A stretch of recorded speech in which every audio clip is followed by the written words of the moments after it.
नमस्कार साथियों, मैं हूं आचार्य पंडित सर्वदानंद शर्मा। मेरी ओर से भी आप हमारे सभी दर्शक गणों को बहुत बहुत प्यार भरा नमस्कार। तो आप सभी का स्वागत है साथियों हमारे विशेष इस ज्योतिष कार्यक्रम में। यहाँ हम जीवन की उन अदृश्य लेकिन प्रभावशाली शक्तियों की चर्चा करेंगे जो आपकी किस्मत, ग्रहों की चाल और आपके भविष्य को आकार देती हैं। आज हम जिस विषय पर विस्तार से चर्चा करने जा रहे हैं वह बेहद रोचक और हर किसी के मन में उठने वाला प्रश्न है। तो क्या आप इस जन्म में अमीर बनने वाले हैं या बनेंगे? हम सभी को कभी ना कभी ये प्रश्न जरूर दिमाग में आता होगा कि क्या हमारी किस्मत में धन दौलत लिखी है? क्या हम भी करोड़ों की दुनिया में कदम रख पाएंगे? क्या ऐसा कोई राजयोग हमारी जन्म कुंडली में कहीं छुपा हुआ है जो हमें अमीरी के शिखर तक पहुंचा सकता है? ये प्रश्न न केवल हमारे मन की जिज्ञासा को जन्म देते हैं बल्कि हमें अपनी कुंडली को अच्छी तरीके से समझने के लिए प्रेरित भी करते हैं। तो आइए इस रहस्यमय और ज्ञानवर्धक विषय को हम विस्तार से समझने की कोशिश करते हैं यहाँ पर, और जानने की यह भी कोशिश करेंगे कि कैसे ज्योतिष शास्त्र आपके आर्थिक भविष्य की दिशा और दशा को उजागर करता है। तो साथियों, धनवान बनने का अर्थ केवल धन संपत्ति अर्जित करना ही नहीं होता, बल्कि इसका दायरा उससे भी कहीं बड़ा होता है। सच्चे अर्थों में धनवान व्यक्ति वही होता है जिसके पास न केवल पैसा हो बल्कि स्थायित्व ही हो, भौतिक सुख सुविधाएं हो, समाज में सम्मान और उसका प्रभाव हो, और सबसे बढ़कर आर्थिक स्वतंत्रता हो। यह स्वतंत्रता उसे अपनी पसंद का जीवन जीने, अपने फैसले स्वयं लेने और दूसरों की मदद करने की शक्ति देती है। ज्योतिष शास्त्र के अनुसार किसी व्यक्ति की जन्म कुंडली में कुछ विशेष योग ऐसे होते हैं जो उसको जीवन में धन, वैभव और ऐश्वर्य की ओर ले जाते हैं। इन प्रमुख योगों में धन योग, राजयोग, लक्ष्मी योग और धन भाव की मजबूती शामिल है। इसके अलावा कुंडली में ग्रहों की शुभ स्थिति और शुभ दृष्टि भी बहुत महत्वपूर्ण भूमिका निभाती है। जब ये योग और ग्रहों की अनुकूल स्थिति सही समय पर एक्टिव होती है तो व्यक्ति का जीवन बदल जाता है। अब प्रश्न ये उठता है कि इन योगों को कुंडली में हम कैसे पहचानें? तो आइए इस रहस्य से पर्दा उठाने की कोशिश करते हैं और जानने की कोशिश करेंगे कि आपकी कुंडली में धनवान बनने की संभावना कितनी है। तो साथियों, धन से जुड़ी संभावनाओं को समझने के लिए जन्म कुंडली में कुछ विशेष भावों यानी कि हाउसेस की भूमिका भी काफी अहम होती है। इन भावों के माध्यम से व्यक्ति की आर्थिक स्थिति, आमदनी के स्रोत और भविष्य की वित्तीय संभावनाओं का आकलन किया जाता है। सबसे पहले बात करते हैं द्वितीय भाव, इसके विषय में। तो इसे सीधे तौर पर धन भाव कहते हैं। यह भाव दर्शाता है कि व्यक्ति के पास वर्तमान में कितना धन है, परिवार से उसे कैसा आर्थिक सहयोग प्राप्त होगा और वह अपने वाणी या कम्युनिकेशन स्किल्स से कितना पैसा कमा सकता है। वहीं पंचम भाव आपकी बुद्धिमत्ता, निवेश की समझ और लॉटरी, शेयर बाजार जैसे रिस्क वाले क्षेत्रों में लाभ की संभावना को दर्शाता है। अगर यह भाव शुभ ग्रहों से युक्त हो तो व्यक्ति के अचानक धन प्राप्ति के योग बनते हैं। इसके अतिरिक्त नवम भाव भाग्य का कारक माना गया है। यह आपके जीवन में सौभाग्य, आशीर्वाद और कर्मों से मिलने वाले फल को दर्शाता है। अगर नवम भाव मजबूत स्थिति में है, स्ट्रॉन्ग है, तो मेहनत का परिणाम कई गुना अधिक मिलता है और व्यक्ति को जल्दी सफलता भी मिलती है। दशम भाव करियर, व्यवसाय और सामाजिक प्रतिष्ठा से जुड़ा हुआ होता है। यह व्यक्ति की कार्य क्षमता, पेशेवर सफलता और उससे जुड़ी आर्थिक स्थिति को दर्शाता है। इसके बाद आता है एकादश भाव, जिसे लाभ भाव कहते हैं। यह भाव जीवन में मिलने वाले लाभ, आमदनी के निरंतर प्रवाह और मित्रों या नेटवर्क से मिलने वाले सहयोग का प्रतिनिधित्व करता है। जब यह भाव मजबूत होता है तो व्यक्ति को आय के कई साधन प्राप्त होते हैं। इन सभी भावों के स्वामी ग्रहों की स्थिति, उनकी आपसी युति, दृष्टि और गोचर अत्यंत महत्वपूर्ण होते हैं। जब ये ग्रह शुभ स्थिति में होते हैं या परस्पर सहयोगी योग बनाते हैं तो व्यक्ति के जीवन में धन और सफलता के द्वार भी खुलते हैं। आइए अब विस्तार से जानने की कोशिश करेंगे कि कुछ प्रमुख धन योगों और राजयोगों के बारे में जो किसी व्यक्ति की कुंडली में उसे अमीर और प्रतिष्ठित बना सकते हैं। सबसे पहले बात करते हैं धन योग की। इसके लिए सबसे पहले द्वितीय भाव यानी कि धन भाव, पंचम भाव यानी कि बुद्धि और निवेश भाव, और नवम भाव यानी कि भाग्य भाव, और एकादश भाव यानी कि लाभ भाव को ध्यान से देखें। जब कुंडली में इन भावों के स्वामी आपस में शुभ स्थिति में हों या एक दूसरे के भावों में स्थित हों तो अत्यंत बलशाली धन योग बनता है। जैसे कि यदि कुंडली में द्वितीय और एकादश भाव का स्वामी पंचम भाव में स्थित हो या नवम और द्वितीय भाव का स्वामी एक साथ हो तो यह योग व्यक्ति को जीवन में अच्छा धन और स्थायित्व देते हैं। बात करते हैं राजयोग की, तो यह तब बनता है जब कुंडली के केंद्र भाव और त्रिकोण भाव के स्वामी आपस में मिल जाएं या एक दूसरे के भावों में स्थित हों। केंद्र भाव यानी कि लगन, चौथा, सातवां और 10वां, और त्रिकोण भाव यानी कि लगन, 5वां और 9वां भाव। तो इस योग के प्रभाव से व्यक्ति उच्च पद, सम्मान, यश और धन प्राप्त करता है। राजयोग के कारण ही कोई सामान्य व्यक्ति भी जीवन में बड़ा मुकाम हासिल कर सकता है। इसके बाद आता है लक्ष्मी योग, जो ऐश्वर्य और समृद्धि का प्रतीक है। यदि लग्नेश और नवमेश ग्रह शुभ हों और वे दूसरे, 5वें और 9वें या 11वें भाव में स्थित हों और उन पर शुक्र या चंद्रमा की शुभ दृष्टि हो तो यह योग व्यक्ति को अत्यधिक धन, विलासिता और जीवन में सुख सुविधाएं प्रदान करता है। अब बात करेंगे विपरीत राजयोग के विषय में। यह योग तब बनता है जब कोई नीच का ग्रह या फिर छठे, 8वें या 12वें भाव का स्वामी शुभ दृष्टि में आकर या उच्च स्थिति में आकर व्यक्ति को संघर्ष से निकालता है और ऊंचाइयों तक पहुंचा देता है। ऐसे लोग कठिन परिस्थितियों से निकलकर बड़ा नाम और धन अर्जित करते हैं। अंत में आता है पंच महापुरुष राजयोग, जो विशेष रूप से तब बनता है जब मंगल, बुध, गुरु, शुक्र या शनि जैसे ग्रह अपनी उच्च राशि में और किसी केंद्र भाव में स्थित हों। यह योग व्यक्ति को न सिर्फ धनवान बनाता है बल्कि अत्यंत प्रभावशाली, बुद्धिमान और समाज में हाईली रेस्पेक्टफुल बनाता है। साथियों, इन सभी योगों का प्रभाव यदि दशा और गोचर से सहयोग पाता है तो व्यक्ति को जीवन में अपार धन और समृद्धि की प्राप्ति होती है।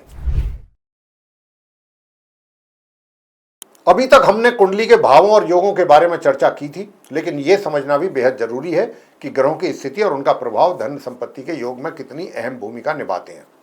ग्रहों की शुभ या अशुभ स्थिति इस बात का निर्धारण करती है कि धन योग कब और कैसे फलदायक होगा। सबसे पहले बात करेंगे बृहस्पति यानी कि गुरु बृहस्पति की। साथियों, बृहस्पति को धन, ज्ञान और सौभाग्य का प्रतिनिधित्व एक तरीके से किया जाता है। बृहस्पति के द्वारा उनका प्रतिनिधि माना जाता है। यदि गुरु उच्च राशि में, स्वयं की राशि में या किसी केंद्र या त्रिकोण भाव में स्थित हो तो यह व्यक्ति को न केवल आर्थिक समृद्धि प्रदान करते हैं बल्कि उसे समाज में प्रतिष्ठा और सम्मान भी दिलवाते हैं। ऐसे जातक धर्म कर्म से जुड़े होते हैं और उन्हें परिवार तथा गुरुजनों से विशेष सहयोग मिलता है। दूसरा ग्रह है शुक्र, जो अमीर बनने में सहायक सिद्ध होता है। शुक्र विलासिता, सुख, कला, संगीत, ऐश्वर्य और स्त्रियों से प्राप्त लाभ का सूचक है। जब शुक्र मजबूत होता है, विशेषकर केंद्र या त्रिकोण में स्थित होकर शुभ ग्रहों से दृष्ट हो तो व्यक्ति जीवन में भव्यता, आरामदायक साधन और आकर्षण से परिपूर्ण जीवन जीता है। कई बार यह फिल्म, फैशन या क्रिएटिव फील्ड से इनकम देने वाला ग्रह भी सिद्ध होता है।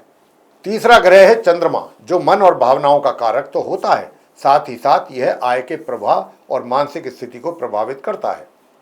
यदि चंद्रमा शुभ स्थिति में हो, जैसे कि उच्च राशि में या लाभ भाव में, तो यह मानसिक संतुलन के साथ साथ निरंतर आय का योग भी बनाते हैं। ऐसे जातक अपनी समझदारी, संवेदनशीलता और संपर्कों से आर्थिक लाभ अर्जित करते हैं। चौथा ग्रह हुआ शनिदेव। शनि एक धीमा लेकिन स्थायी फल देने वाला ग्रह है। यह परिश्रम, डिसिप्लिन और हार्ड वर्क का प्रतीक है। जब शनि शुभ भावों में स्थित होते हैं और शुभ ग्रहों से दृष्ट या युति में होते हैं तो व्यक्ति जीवन में धीरे धीरे लेकिन ठोस और स्थायी धन अर्जित करता है।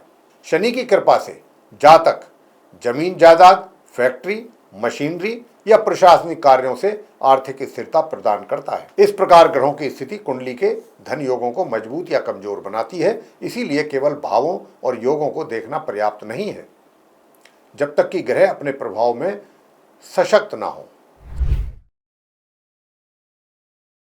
साथियों, कुंडली में चाहे कितने भी उत्तम धन योग या राजयोग क्यों ना बने हों, लेकिन उनका वास्तविक और पूर्ण फल व्यक्ति को तभी प्राप्त होता है जब उस योग का स्वामी ग्रह शुभ दशा या अनुकूल गोचर में सक्रिय होता है। केवल योग का होना पर्याप्त नहीं होता, बल्कि सही समय पर ग्रह की दशा और स्थितियां उसका फल प्रदान करती हैं। उदाहरण के लिए, यदि किसी व्यक्ति की कुंडली में बृहस्पति से बना लक्ष्मी योग है तो वह व्यक्ति तभी उस योग का संपूर्ण लाभ उठा पाएगा जब गुरु की महादशा या अंतर्दशा चल रही हो। इसके बिना वह योग केवल संभावनात्मक ही रहेगा। इसी प्रकार जब शनि, गुरु या शुक्र जैसे ग्रह लाभकारी भावों से गोचर कर रहे होते हैं, जैसे कि दूसरे, 5वें, 9वें या 11वें भाव से, तो वह समय आर्थिक उन्नति, स्थिर आमदनी और धन संचित करने के लिए अत्यंत अनुकूल माना जाता है। इसीलिए ज्योतिष में योग के साथ साथ दशा और गोचर की भूमिका भी बेहद निर्णायक होती है। कुछ ग्रह और कुंडलियों की विशेष स्थितियां ऐसी होती हैं जो व्यक्ति के अमीर बनने में रुकावट बन जाती हैं। विशेष रूप से छठा, 8वां और 12वां भाव अगर अधिक सक्रिय हो जाएं या इन भावों में पाप ग्रहों की उपस्थिति हो तो व्यक्ति को अक्सर खर्चों, कर्ज, आर्थिक नुकसान या स्वास्थ्य से जुड़ी समस्याओं का सामना करना पड़ सकता है, जो उसकी कमाई को स्थिर नहीं होने देते। इसी प्रकार राहु और केतु की अशुभ स्थिति व्यक्ति के मन में भ्रम पैदा कर देती है, जिससे वह बार बार गलत निर्णय लेता है या किसी धोखे का शिकार हो जाता है। यह आर्थिक अस्थिरता और हानि का प्रमुख कारण भी बनते हैं। यदि चंद्रमा नीच का हो या उस पर शनि, राहु जैसे पाप ग्रहों की दृष्टि हो तो मानसिक तनाव, अस्थिर सोच और आर्थिक उतार चढ़ाव का अनुभव होता है। साथ ही यदि लगन कमजोर हो तो व्यक्ति मेहनती होते हुए भी अपने परिश्रम का पूर्ण फल प्राप्त नहीं कर पाता और सफलता या धन की प्राप्ति में देर या बाधा आती रहती है। इसी प्रकार इन नकारात्मक योगों की वजह से धनवान बनने का सपना व्यक्ति का अधूरा रह सकता है।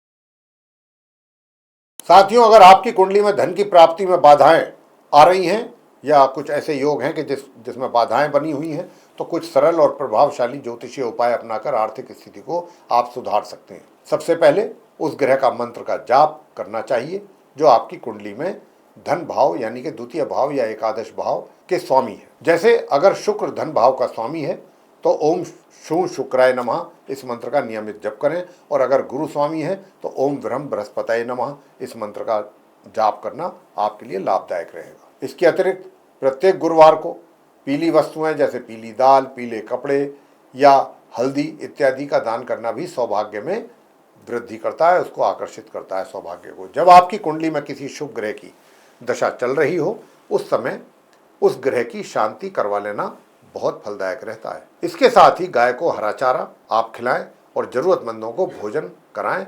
न केवल पुण्य का कार्य है ये, बल्कि यह धन की रुकावटों को भी आपके जीवन से दूर करेगा। यदि कुंडली में राहु या केतु से संबंधित दोष हैं तो उसकी शांति के लिए विशेष रूप से सोमवार के दिन भगवान शिव का पूजन करना अत्यंत लाभकारी माना गया है।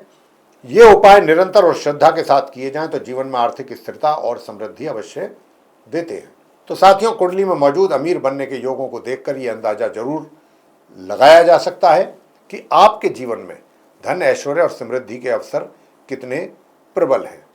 लेकिन यह भी समझना बहुत जरूरी है कि केवल योग होने से कुछ नहीं होता जब तक आप स्वयं उस दिशा में मेहनत ना करें।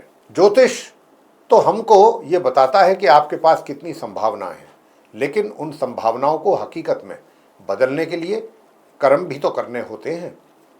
अगर आपकी कुंडली में धन योग मौजूद है और आप ईमानदारी एवं समझदारी से प्रयास करते हैं अपने जीवन में, तो फिर पूरा ब्रह्मांड भी आपको सफल बनाने की दिशा में कार्य करता है। तो साथियों, हम आशा करते हैं कि ये जानकारी आपको पसंद आएगी, और अगर आपको ये वीडियो पसंद आया है तो इसको लाइक जरूर करें। चैनल को भी सब्सक्राइब अगर अभी तक आपने नहीं किया है तो जरूर कर लें। अधिक से अधिक मात्रा में वीडियो शेयर करें, और अगर आप चाहते हैं आने वाले दिनों में भी जो भी हमारे वीडियोज़ एस्ट्रोलॉजी के भिन्न भिन्न विषयों पर बनेंगे वे सब भी आप तक पहुँचते।